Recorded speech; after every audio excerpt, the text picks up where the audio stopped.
Buenas noches, bienvenidos a este programa llamado Ese Maldito Vicio, el podcast de la literatura peruana maldita. Muy buenas noches. En esta ocasión tenemos como invitada de honor a la señora María Teresa Larco de la Rosa. Ella es nieta del filántropo Víctor Larco Herrera. Muy buenas noches. ¿Cómo está, señora María Teresa? ¿Qué ¿Cómo tal? está? ¿Cómo Bienvenida. estás? Gracias. Primera vez en Librería de Lima. Cuéntenos un poco su apreciación de la librería ahora que ha estado dándose una vueltita por aquí. Para mí es una sorpresa. Me encanta la cantidad de libros antiguos que le da un aire muy especial. Está preciosa.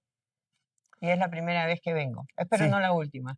La primera pregunta sería en ese sentido que nos cuente un poco sobre la obra de su abuelo con respecto a, bueno, mucho se piensa que el Arco Herrera fue el que donó los terrenos para la creación del asilo ¿no? que lleva su nombre. ¿Es eso Ujú. cierto? No, en primer lugar hay muchas malas concepciones. Cuando yo hablo de mi abuelo, mucha gente me dice es un psiquiatra y cuando les digo no, me dicen es un médico. Entonces ahí ya a estas alturas del partido, mi idea de sacar ese libro es para poder recuperar la memoria de alguien que ha sido tan importante en la historia del Perú. Otra de las malas concepciones es que mi abuelo donó los terrenos y no es así. La gran mayoría de los terrenos fueron de la familia Olabegoya, que los donaron, y otros terrenos fueron, el gobierno se apropió de ellos y los terrenos llegaban originalmente, aunque no lo creas, hasta la Javier Prado y hasta el hospital de policía. Pero en sucesivos años, lamentablemente, no voy a decir por qué, se fueron perdiendo terrenos. Ahora tenemos algo así como 17 hectáreas. Y lo que él hizo básicamente fue donar las instalaciones, las construcciones y todo aquello que era necesario para el tratamiento de los enfermos mentales. Genial.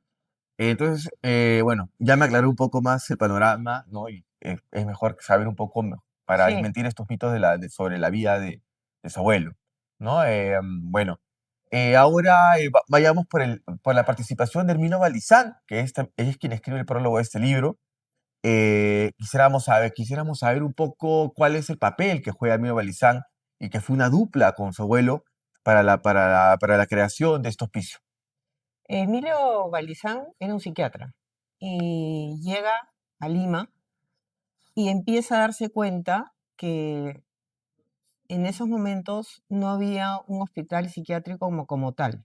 Originalmente el hospital era el Asilo Colonia de Magdalena, que era regido por unas monjitas que no tenían obviamente la más mínima idea de cómo tratarlos. Y lejos de hacerle un tratamiento psiquiátrico, era básicamente como eh, llevarlos al infierno, porque ellas consideraban que eran alienados, lo cual significa que estaban poseídos por demonios y la forma de curarlos era con miles de métodos de tortura y todos esos instrumentos de tortura están actualmente en el museo que está dentro del hospital.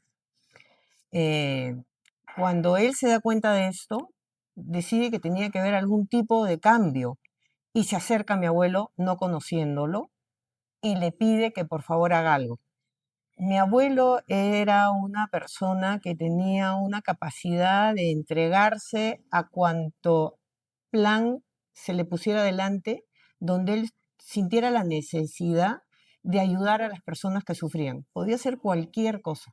Entonces, em, habla con la beneficencia, llega a donar 1 millón de soles de plata, que creo que al cambio serían como 17 millones de dólares. Y lo que él hace es, lo nombran como inspector del asilo y durante un año él se levantaba a las 5 de la mañana para ir al mercado a negociar la comida de los enfermos para dejar ya este hospital que todavía no se llamaba Hospital Larco Herrera, sino después que él sale se lo ponen en su honor, para negociar la comida, para dejar el hospital ya funcionando adecuadamente para cuando se lo entregara a la beneficencia. Entonces, Emilio Valdizán conoce a mi abuelo, le pide que haga esto y después a él lo nombran director y está mucho tiempo como director, aunque lamentablemente muere a los 44 años. Ese fue el vínculo, ¿no? De un científico con un filántropo. Genial. Eso, digamos que fue el gran aporte para la modernización de la psiquiatría en el Perú. Así ¿Puede es. contarme ese cambio, digamos, en pro de una verdadera recuperación o rescate de lo que era, digamos, el paciente psiquiátrico en la época de las monjas Es y que lo que antes, pasó? como vuelvo a explicarte, no se consideraba a los enfermos mentales, se les consideraba alienados, por lo tanto no tenían la más mínima Ujú. noción de que tuvieran que seguir una terapia. A ellos simplemente se les torturaba y en esa época todavía no existían lo que hay actualmente, que son los medicamentos, que es para frenar las alucinaciones, etcétera, etcétera. Entonces, cuando él incorpora a los psiquiatras, estos psiquiatras que habían llevado estudios, ya incorporan la terapia. Entonces, dentro de las cosas geniales que hizo mi abuelo, que después yo lo estudié en la católica como que era una cosa novedosa y yo decía, pero esto lo he leído en algún lado y cuando fui al libro de mi abuelo me di cuenta que la laborterapia ya la había traído mi abuelo y la había implementado en el hospital. ¿Cómo?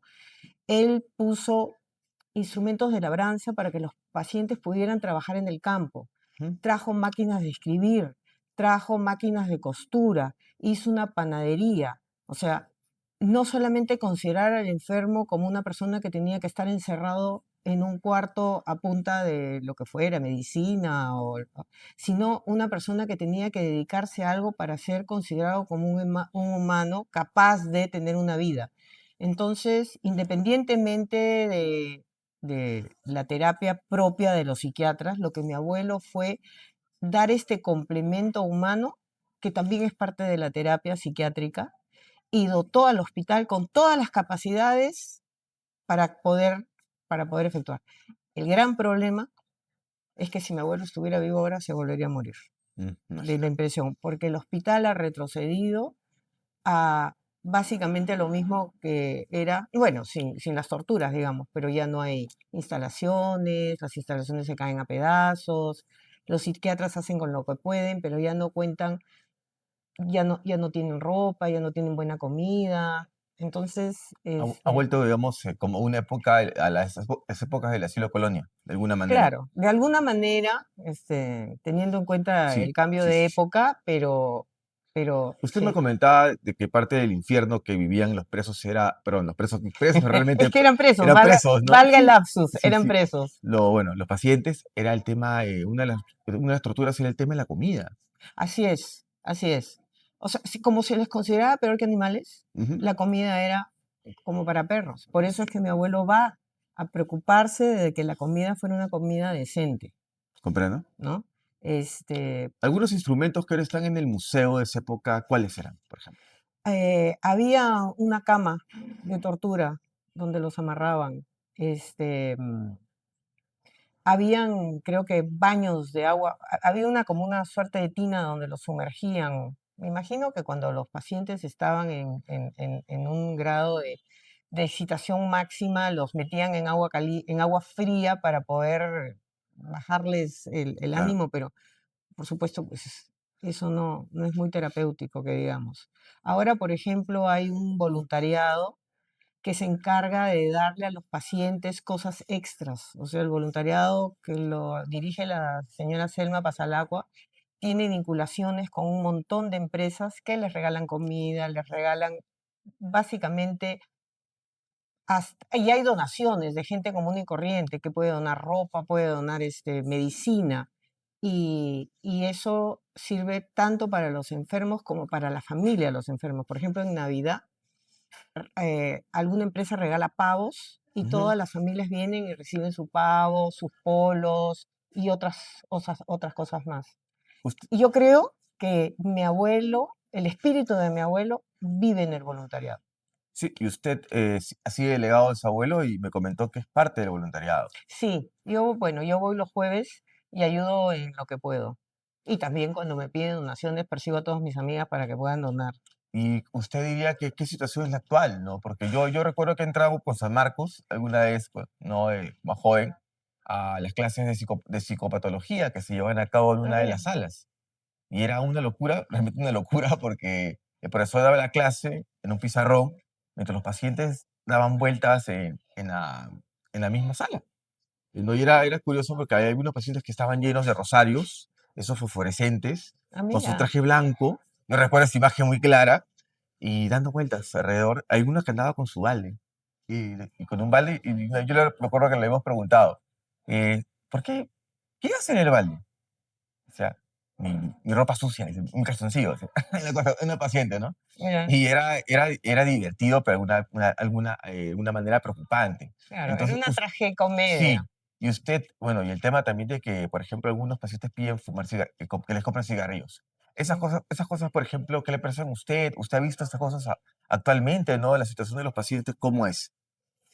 Bueno, nuevamente te puedo decir que si lo que pasa es que yo quisiera responderte esa pregunta en algo que es el problema básico, ¿no es cierto? El problema básico es que el hospital originalmente le pertenecía a la beneficencia.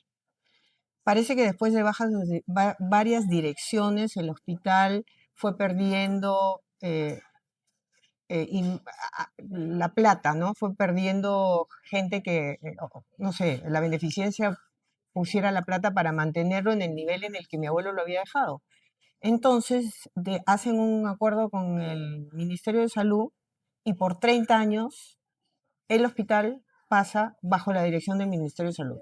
Mm. Pasan los 30 años y el hospital seguía bajo la dirección del Ministerio de Salud hasta que hay un momento en que la beneficencia lo ha querido recuperar. Han pasado no sé cuántos años y están en juicio donde el juicio no gana ni el ministerio ni la beneficencia, ¿Y por qué es la lucha? Digo, porque el ministerio no lo quiere soltar y la beneficencia no se lo quiere regalar. ajá, y el que perjudicado es el paciente en todo Y caso. el perjudicado es el hospital, por Sí. supuesto. Este Ujú. es el hijo de la Guerra de los Roses, la Ajá. famosa novela. Entonces, actualmente ya parece que hay conversaciones algo más serias entre la beneficencia y el hospital para llegar a un acuerdo y que la beneficencia vuelva a tomar el hospital y por lo tanto se pueda mejorar la condición de los pacientes, Ujú. ¿no? Porque si no, vamos a estar en este mismo problema por la eternidad, la eternidad de la eternidad. Sí, les quiero mencionar que hay dos personajes muy curiosos, históricos, bueno, cada uno en distinta condición.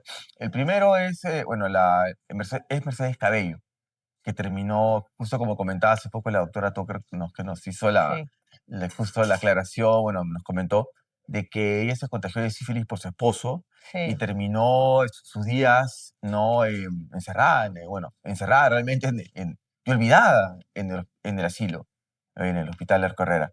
¿Qué sabe usted de esto? Y con respecto también a las visitas bueno, digamos, a la visita, bueno, de Martín Adán, que entraba y salía del hospital, dicen, como si fuera su casa. A ver, para mí ha sido una novedad escucharlo de la señora, pero lo de Martín Adán sí ya lo he escuchado porque cuando se hace la segunda edición del libro, Mm. descubro que hay un maravilloso cuadro dibujado por el señor Polanco, que es un Ajá. famoso artista peruano, que tiene a Martín Adán en unos colores maravillosos. El cuadro es espectacular. Martín Adán saliendo por la Alameda de la Arcorrera. Entonces contactamos a la dueña y le pedimos si por favor podíamos tomarle una foto para ponerla en el libro, cosa que accedió y la foto está ahí. Y, y me entero que Martín Adam, por supuesto, había terminado en la miseria, Sí. como todo artista. Y no quiero mencionar quién, pero una persona muy cercana al libro, que era fanático de Martín Adán, hace que los últimos días de su vida sean los mejores porque él decide mantener su estadía en el hospital hasta su muerte. Entonces, todavía existen filántropos, ¿no? Ujú. Y todavía, lamentablemente, no todo el mundo tiene esa suerte.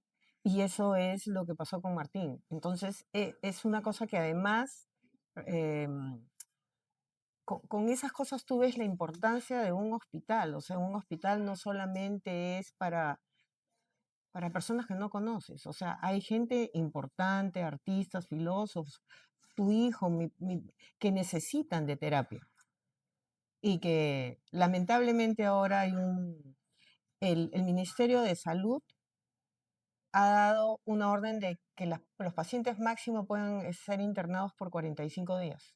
Ah, no sabía. Ya no hay, Y el los que han internamiento. sido internados antes se mantienen internos. Ujú. Ahora ya no. Y eso es casi una tragedia porque la gente que tiene muy poco nivel económico, que tiene un esquizofrénico que no quiere medicarse, Ujú.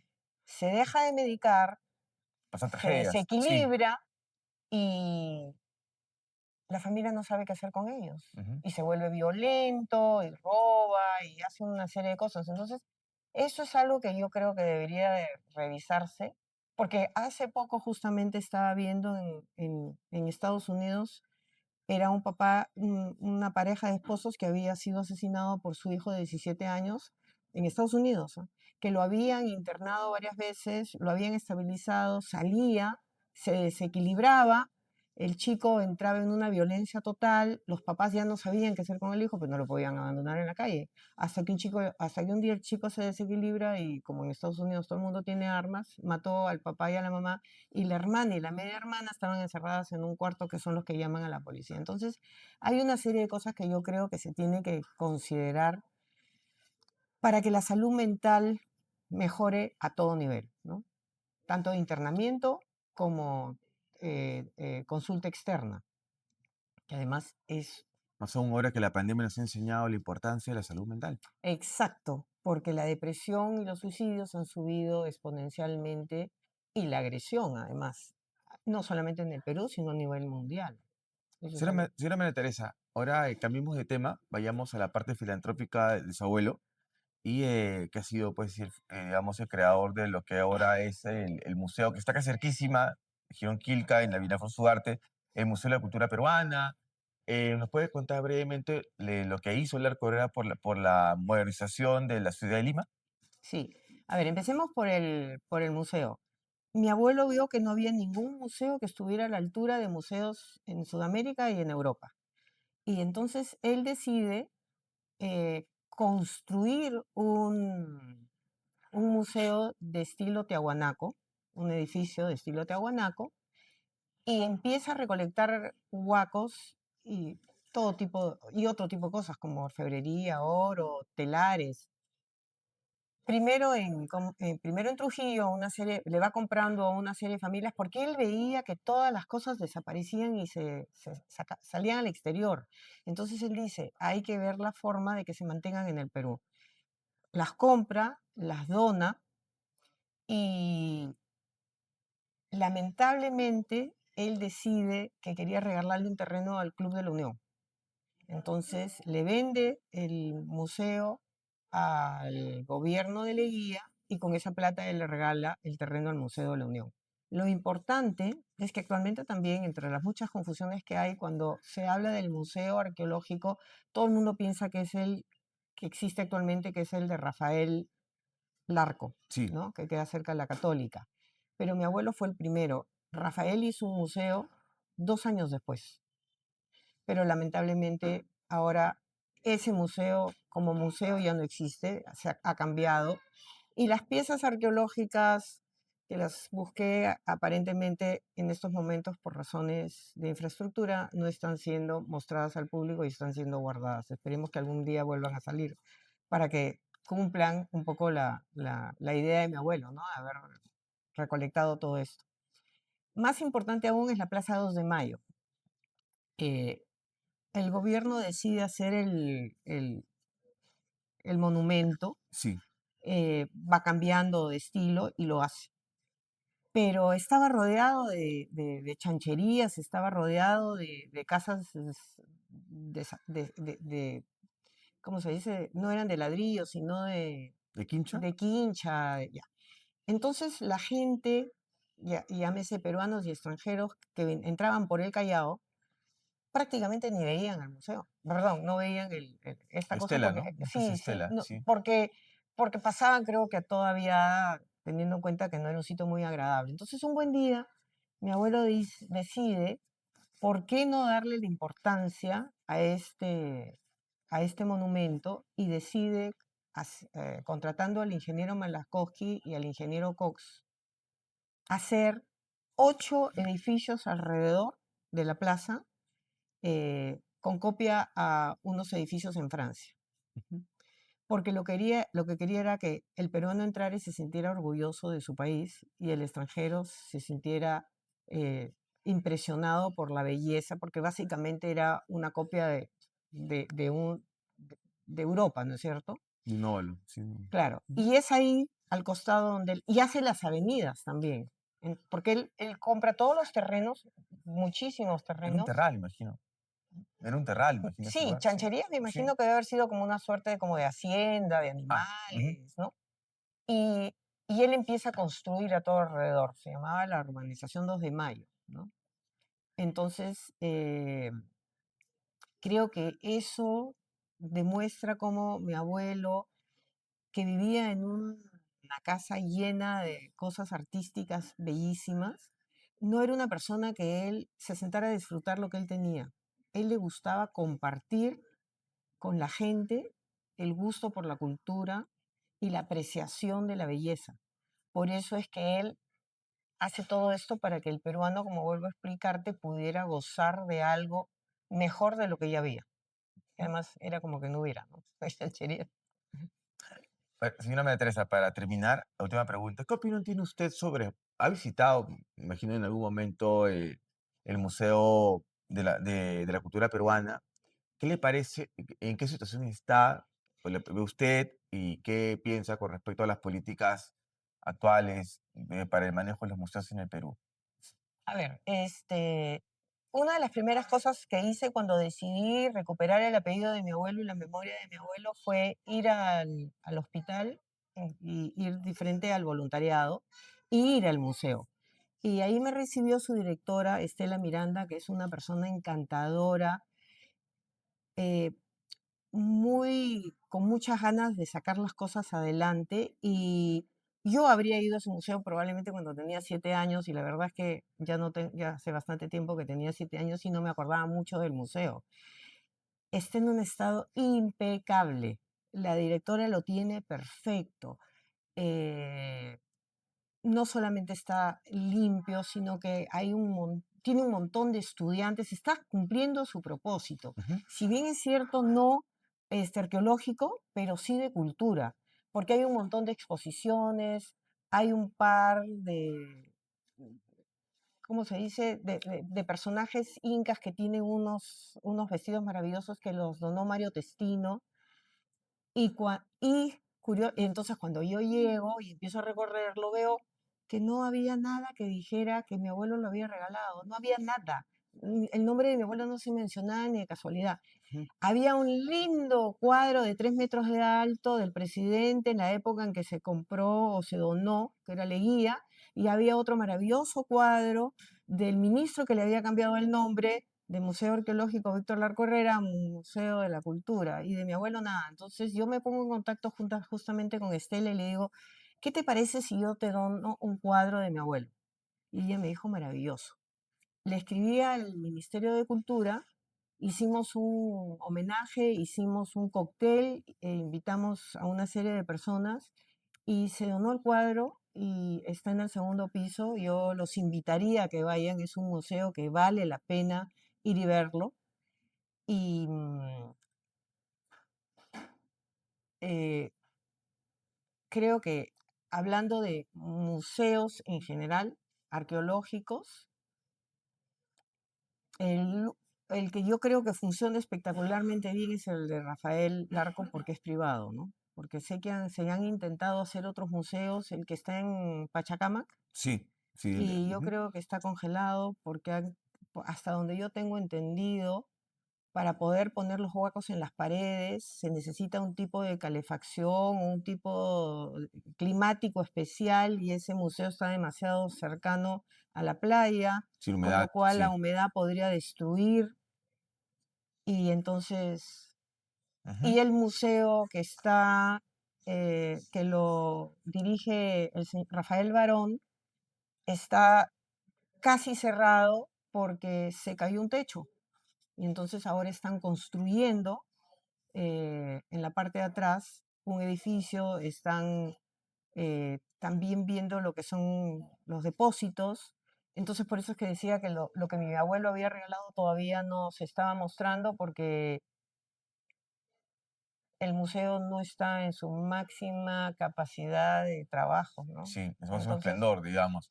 Y algo que sería importante destacar es que, no sé, una cosa es el museo de día, la zona, y otra cosa es el museo en la noche. ah, Recordemos que al frente está, y pues pasaron varios incidentes y asesinatos no te con creo. todo el tema este de la ola de prostitución en Girón, Cepita. Estamos hablando del museo de, ya me estabas Sí, asustando, no, en el arco ese No, no, pensé que me estabas hablando del museo de que queda Pachacama. no, en Pueblo Ah, el Libre. Pueblo Libre, no, en la antropología. Sí, No, la ya, hablaba de acá, ya. sí. Sí, sí, pero ahí, bueno, hasta donde tengo entendido, el alcalde quiere hacer toda esa zona, quiere hacer un maravilloso parque al estilo del de Nueva York. ¿No has escuchado? No, será un Sí, por ahí quiere hacer poco difícil, ¿ah? Porque, Mira, yo he escuchado que él planea hacer un parque al estilo del parque del Central Park de Nueva York. Con esas palabras, qué curioso. veamos si lo Bueno, puede hacer. lo aprovecharán seguramente muy bien las prostitutas de la zona. Es que yo creo que las quiere sacar, pues. No, pero difícil que se muevan. Claro, el Ujú. problema que yo veo es que si no hay continuidad, Claro, todo lo que se está haciendo en el Perú va a correr la misma suerte de las obras de mi abuelo. Y las obras de mi abuelo básicamente están desapareciendo, si no hay continuidad. Porque me ¿ves? imagino que si lo hacen, pasarán X cantidad de tiempo que se mantendrá bonito y si el siguiente gobierno lo deja de lado, entonces regresarán las señoritas a trabajar ahí, Mm. en una zona más bucólica. Muchas gracias por su tiempo, señora María Ay, Teresa. muchas Muchas gracias gracias por a estar ti. aquí. Hasta un próximo capítulo de este programa, Ese maldito vicio. Jamás deje el vicio de la lectura. Muy buenas noches. Gracias.